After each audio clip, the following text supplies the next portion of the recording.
AND solar system, जिसमें ये खेतों की रखवाली के लिए मशीनें बनाते हैं, जिसके अंदर ये DC वर्जन है। 12 वोल्ट की ये बैटरी है और इस बैटरी से इसका बैकअप 7-8 घंटे रहता है। और आप इससे बड़ी बैटरी डालोगे तो इसका बैकअप थोड़ा ज़्यादा रहेगा। तो ये DC मशीन है। इस DC मशीन का सिस्टम क्या है, लोग यहाँ से ले जाने के बाद में हमको गाइडलाइन पूछते नहीं है और उससे पहले वो करंट डाल देते हैं या बिगाड़ देते हैं। तो इसीलिए आपसे मैं इस मशीन के बारे में समझाना चाहता हूँ कि ये मशीन है क्या। किसी भी कंपनी की मशीन हो, आप सोलर से यदि बैटरी चार्ज कर रहे हो तो भी ठीक है, बैटरी चार्ज लाइट से कर रहे हो तो भी ठीक है। फिर इन मशीन की सावधानी रखने की किस तरह की है जो ज़रूरत है। तो ये DC मशीन लगाते हैं तो इससे नुकसान कोई 0% है।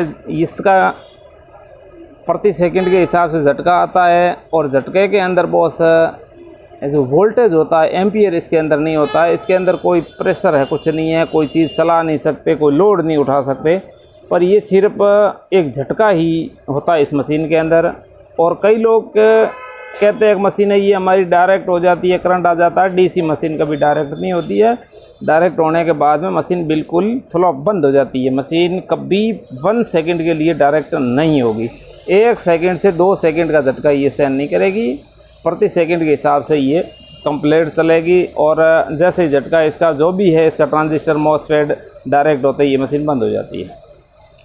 तो जिस भाइयों को ध्यान नहीं है वो लोगों को बहकावा देते हैं कि ये मशीन डायरेक्ट हो जाती है, वो मशीन डायरेक्ट नहीं होती है, हमारी मशीन वो होती है, कंपनी की वो होती है, और ISO नंबर है वो है। ISO नंबर सिर्फ व्यापारी का होता है, दुकानदार का होता है, न कोई किसी मशीन के साथ में होता है। ISO नंबर आप कोई भी ले सकते हो। और इन मशीनों में लगाने के लिए न ये डायरेक्ट होती है, न इसका कोई % नुकसान है ही नहीं। लोग क्या करते हैं, मशीनों को बदनाम करने के लिए मशीन ख़राब होती है और मशीन के पैसे खर्च नहीं करने की वजह से बिजली का करंट है जो उस तारों में डाल देते हैं और उसकी वजह से वो है जो नुकसान होता है। तो कभी भी मशीन से कोई हादसा, कोई नुकसान नहीं होता। आप कभी भी किसी से खेत में देख लेना। तो ये इसीलिए मैं आपसे कह रहा हूँ। आज भी एक मेरे पास शिकायत आई थी केरला से, आसाम से। कहते हैं कि हमारी मशीन में हमने वोल्टेज 100 वोल्टेज डाल दिया गलती से, कि बैटरी डिस्चार्ज थी और हमने 2 बैटरी डाल दी। तो आप समझो कि 12 वोल्ट का डिवाइस है, ये 100 वोल्ट से नहीं है चलने वाला, ये 12 वोल्ट से ही चलेगा। 100 वोल्ट यदि आप डालोगे तो कुछ न कुछ इसका ख़राब हो जाएगा, ये आपको ध्यान है। वोल्टेज तो इसका 12 ही रखना है। यदि आपके पास 2 बैटरी ऐसा है, 2 बैटरी को आप डालना चाहते हो, इसमें सीरियल मत लगाओ, पैरेलल करो। पैरेलल में समझते हो, लाल में लाल, ब्लैक में ब्लैक, और उसी बैटरी का लाल का लाल और ब्लैक में ब्लैक। तो ये पैरेलल होती है। सीरियल होती है जैसे एक बैटरी का लाल, एक बैटरी का नेगेटिव, दोनों मिलाते हैं जब 100 वोल्ट बन जाता है। 100 वोल्ट से मशीन ख़राब हो जाती है। कभी भी इन मशीनों में 100 वोल्ट मत डालो और पहले पूछ लो, आपको समझ में नहीं है तो। और स्पष्ट लिखा होता है बैटरी की तरफ बैटरी डालना है और सोलर की तरफ सोलर डालना है। आप पहले बैटरी को कनेक्ट करना है, फिर सोलर को कनेक्ट करना है। क्योंकि आप यदि पहले सोलर को कनेक्ट कर दोगे, सोलर के वोल्टेज बहुत ज़्यादा आते हैं। गर्मी के अंदर 100 वोल्ट आता है, 20 वोल्ट आता है, इसका कोई फिक्स वोल्टेज नहीं होता है। इसीलिए कैसी भी आपके पास में बैटरी है तो पहले उस बैटरी को कनेक्ट कर दो। उसके बाद में वोल्टेज क्या है, स्तर रहते हैं। वोल्टेज स्तर रखने के लिए अपने को बैटरी को कनेक्ट करना है और उसके बाद के अंदर शायद बिजली में अटैच करो। आपके पास बिजली में अटैच करते हो तो ट्रांसफार्मर होना ज़रूरी है। वैसे पिन आप डाल करके सीधा बिजली में डालते हो तो ये मशीनें ख़राब हो जाती हैं। तो मशीन यहाँ से इतनी दूर से हम भेजते हैं और ये मशीनें कम से कम 12 घंटा 24 घंटे चली हुई मशीनें होती है। ऐसा नहीं है कि मशीन अभी बना दी और हमने भेज दिया, ऐसा कभी नहीं करते। और इसका मेन मकसद होता है इन पीसीबी के अंदर 2-4 कंपोनेंट अच्छे और ये ट्रांसफार्मर, इनका दोनों का बढ़िया कोडिंग होता है। इसका बहुत अच्छा प्रेशर रहता है, मशीन कभी ख़राब नहीं होती। साल 2-2 साल 3-3 साल मशीनें चलती है और इसका प्रेशर रहता है 8-10 किलोमीटर की रेंज है इसकी। तो लोग खर्च करते हैं, कई कंपनियों पर राज़ी है, कई कैसे पे राज़ी है, कोई बात नहीं। जैसे अपनी मन की इच्छा है वैसे आप ख़रीदते रहो, पर थोड़ा लगाते समय ध्यान रखो क्योंकि आप किसी भी कंपनी की आप मशीन खरीदोगे तो आप डायरेक्ट बात नहीं कर पाओगे। ये तो तसल्ली की बात है, बनाता कौन है, बेचता कौन है, डीलर कौन है।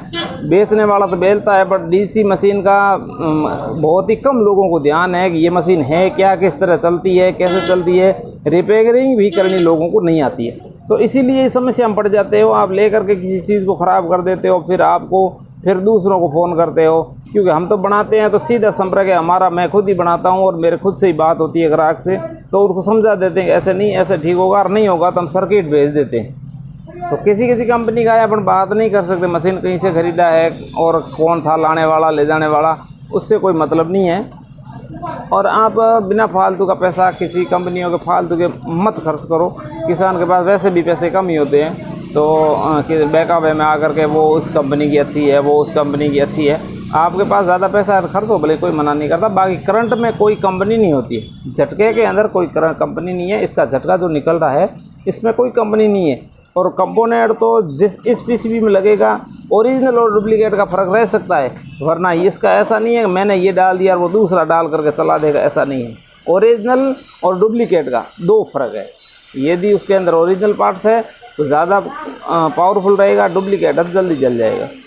तो आप मेन मुद्दा रहता है ट्रांसफार्मर पर। ट्रांसफार्मर यदि अच्छी क्वालिटी का होगा तो इसका प्रेशर लंबा होगा, ख़राब नहीं होगा, और इसका हल्का होगा तो ख़राब भी जल्दी हो जाएगा।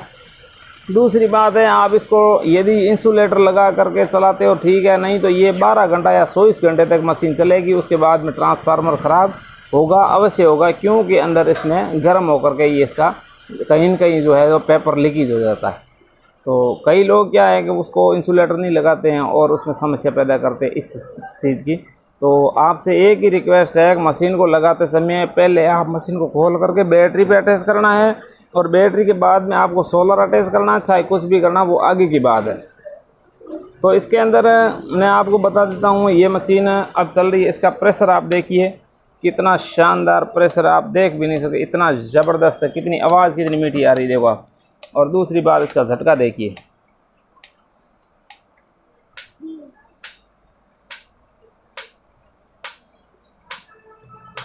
कितना टाइट झटका, बहुत ही ज़बरदस्त झटका। डीसी के अंदर मशीनें हज़ारों लोग बनाते हैं, मैं नहीं कह सकता, कई लोग बनाते हैं ट्रांसफार्मर के, हम बनाते हैं, पर बहुत ही अच्छी क्वालिटी का बहुत ही कम लोग बनाते हैं। अच्छी क्वालिटी का ट्रांसफार्मर बहुत ही कम लोगों को ध्यान है। ये ट्रांसफार्मर बनता कैसे है, ट्रांसफार्मर का वर्क कैसे है। कई लोग मशीन बंद होने के बाद में फ़ोन करते हैं कि मैंने ये बदल दिया, वो बदल दिया, चालू नहीं होता है। तो बदलने से चालू नहीं होता, उनको ध्यान ही नहीं है कि इसको टेस्ट किस तरह करना है, क्या है। और इससे छोटी मशीनें लेते हैं, आप समझते हो ऐसा ट्रांसफार्मर लगता है छोटी मशीनों के अंदर 3 वायर वाला ऐसा ट्रांसफार्मर। तो ट्रांसफार्मर बनाने वाले बहुत सारे हैं, तो हम लोगों को भी फ़ोन करते हैं कि हम ट्रांसफार्मर बेचते हैं। तो उनको हम पूछते हैं कि भाई साहब आप ट्रांसफार्मर बनाते हो, पर ये कितने ओम्स का ट्रांसफार्मर है, इसमें क्या है। तो उन लोगों को कोई भी ध्यान नहीं है, ओम्स का ध्यान नहीं है, किसी चीज़ का ध्यान नहीं है। हमारा 1000 ओम्स का है, 800 ओम्स का है, ऐसे थोड़े ट्रांसफार्मर ओम्स होता है।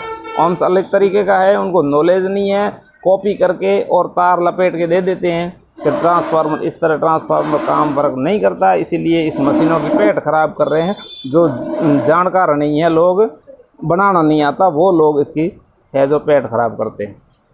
और दूसरी बात, किसी भी मशीन भाई को मैं बता देता हूँ, इस पीसीबी के अंदर एक आज जो ट्रांसफार्मर की तरफ एक यहाँ एक 3 पैर वाला कंपोनेंट लगा हुआ है, और यदि मशीन चलनी बंद कर दी और लाइट लगातार जल रही है, आपकी मशीन ऑन करते हैं जब ये लाइट लगातार यदि जल रही है, तो आप इस मशीन से टेस्ट करना है आपका कैपेसिटर चार्ज होता है कि नहीं होता, पहली बात।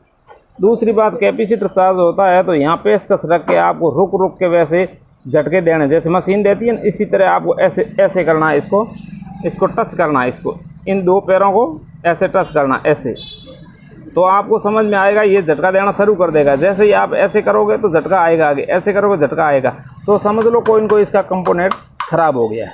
तो आप मशीन रुकने के बाद में यदि लाइट आपकी ये इंडिकेशन ऐसे कर रहा है, ये इंडिकेशन कर रहा है, यदि ये लाइट रुक जाती है तो उसके बाद में इस मशीन को ज़्यादा छेड़खानी अपने को नहीं करनी है। और एक मशीन और थी उधर, कहाँ थी पता नहीं, अब मेरे को ध्यान नहीं है। तो लोग ले जा करके वहाँ डाल दिया कचरे के अंदर का, तो चूहे घुस गए उसको काट दिया, वायरिंग काट दिया। तो वो ऐसे कहते हैं मशीन यार ऐसी ख़राब हो गई, वो हो गई।